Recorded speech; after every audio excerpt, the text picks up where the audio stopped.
Olá, meus queridos. Hoje a gente vai começar a falar sobre todo o processo, toda a movimentação que aconteceu ali na Europa, socialmente, politicamente, que desencadeou o início da Segunda Guerra Mundial. Então, entre acordos políticos, traições, mentiras e a fundação aí dos partidos nazista e fascista, nós temos aí toda essa engrenagem movendo para esse que é, até hoje, um dos episódios mais aterrorizantes da história da civilização contemporânea. A gente vai ter que voltar a lembrar alguns pontos lá do final da Primeira Guerra Mundial, para a gente poder entender como é que as coisas vão se desenhando. Quando acaba a Primeira Guerra Mundial, a gente lembra aí que alguns acordos foram assinados, né, que dentro do Tratado de Versalhes tentaram culpar somente a Alemanha saiu como a maior culpada, como única culpada de todo o processo da Primeira Guerra Mundial. Coisa que os Estados Unidos não concordou. Os Estados Unidos eles não assinam o Tratado de Versalhes porque eles não concordam. Essa imposição de culpar somente a Alemanha vem por parte da França e da Inglaterra, e é importante vocês saberem disso, porque isso ajuda a desenhar aí os dois lados que vão se criar para o início da Segunda Guerra Mundial. A gente já viu aqui, né, falando em outras aulas, o quanto os Estados Unidos ascendeu, né, economicamente, e como isso interferiu na vida, economicamente também, na vida dos europeus. No vídeo passado, quando a gente falou de regimes totalitários, falei aqui para vocês que assim, esses regimes que são violentos, que na nossa visão hoje é algo inaceitável, por algum motivo acabaram sendo aceitáveis para aquelas comunidades, né? Para a Itália, para a Alemanha, para Portugal, para a Espanha. Só que vamos focar aqui na expansão nazifascista hoje. Então a gente vai falar principalmente de Itália e de Alemanha. Esses governadores, esses líderes políticos, eles surgiram para as suas comunidades como uma salvação desse momento tão difícil economicamente que eles vinham passando. Na Itália, né, Mussolini é muito mais bem aceito rapidamente. Na Alemanha, Hitler ele não é aceito tão rapidamente assim pela massa, né, pelos alemães. Porém, existia a questão do ego ferido da Alemanha, sair como culpado. Economicamente foi muito pesado para a Alemanha.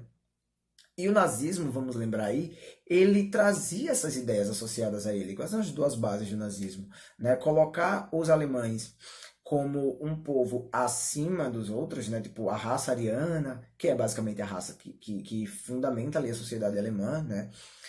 Como acima das outras raças, como um grupo superior. E justificar, né, que a Alemanha deveria se fortalecer e sim se tornar o Estado mais forte de toda a Europa, quiçá do mundo. A ideia de Hitler era fundar o Terceiro Reich, que seria aí um império alemão, né? Um império de autossuficiência econômica, política, e que fosse, na verdade, o que os Estados Unidos estavam sendo naquele momento.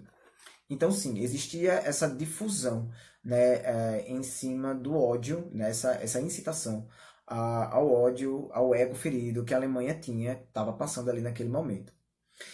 Hitler, ele chega ao poder mais ou menos com um golpe ali, não muito querido pela população, mas pelos grupos políticos da Alemanha. Porém, para ganhar o apoio da população, ele ganha uma grande campanha, né? Dentro dessa grande campanha de Hitler, tem aí a difusão do Mein Kampf, né? Para quem não sabe, Mein Kampf, a Minha Luta, é o livro onde Hitler conta a história de vida dele, e assim ele acaba se tornando, né, momentaneamente, o grande herói do povo alemão. Então, sim, é dessa forma que um governo violento, como foi o governo de Hitler, ele consegue chegar ao poder. Dessa forma e com outros mecanismos, porque dentro da Alemanha, as pessoas que se colocavam contra os ideais do Partido Nazista, elas começaram a ser perseguidas. Existiam órgãos, né, dentro da Alemanha para visualizar, né, para tentar rastrear quem são essas pessoas que eram contra os ideais nazistas, entre elas a Gestapo, né, que era a polícia era um grupo específico da polícia que trabalhava a favor de Hitler, e todas as pessoas que estavam indo contra os ideais do nazismo, elas começaram a ser perseguidas, presas e assassinadas. Vocês vejam que essa característica de governo ditatorial, né, da perseguição a quem se coloca contra os ideais, ela vai ser muito copiada aqui no Brasil em dois momentos. A gente já falou do governo de Vargas, mas um pouco mais para frente a gente vai falar também sobre a ditadura militar. E algo muito parecido acontece. Então, é sim uma característica muito forte de regimes totalitários. A Alemanha vivia agora sob uma ditadura, a ditadura nazista. Mas grande parte da população começa a abraçar essa ditadura, como eu já falei para vocês, por toda a situação de dificuldade que se passava ali. Um dos pontos que ficou acordado ali no Tratado de Versalhes foi justamente que o exército alemão fosse diminuído para no máximo 100 mil homens. O que Hitler vai desrespeitar agora nesse momento. Ele vai investir no exército, ele vai trazer para a Alemanha, ele vai tornar o exército alemão no maior exército da Europa. A partir daí começa a se desenhar todos os ideais do que seria a Segunda Guerra acontecendo já juntos. Assim, então, ele investe pesado na construção, né, na fabricação de armas, e ele aumenta de novo o exército e passa a ter o exército mais treinado e mais numeroso da Europa inteira.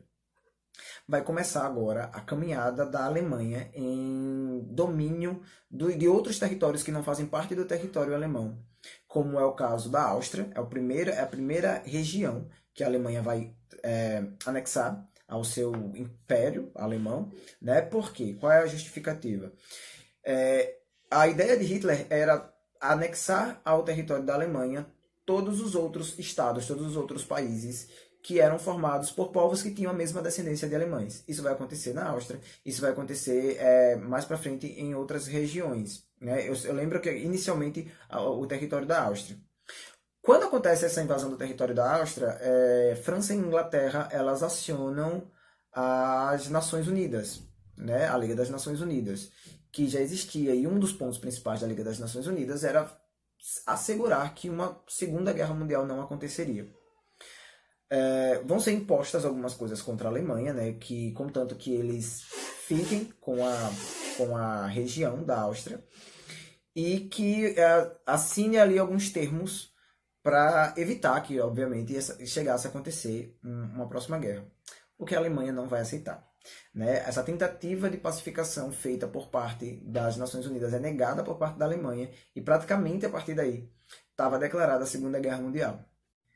E enquanto Hitler começava toda essa campanha, né, e essa expansão ali por parte da Alemanha, outros dois países começavam também suas campanhas expansionistas. Eu estou falando do Japão e eu estou falando da Itália. A Itália ela vai dominar a região que atualmente é a Etiópia, e o Japão invade a China e acaba dominando a região da Manchúria.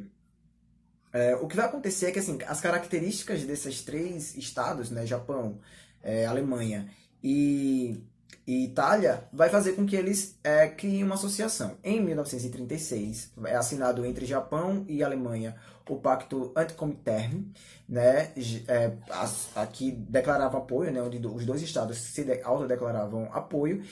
E depois de 1941 é assinado o Pacto Roma-Berlim-Tóquio, né, onde agora os três estados se associavam porque eles tinham um inimigo em comum, os comunistas.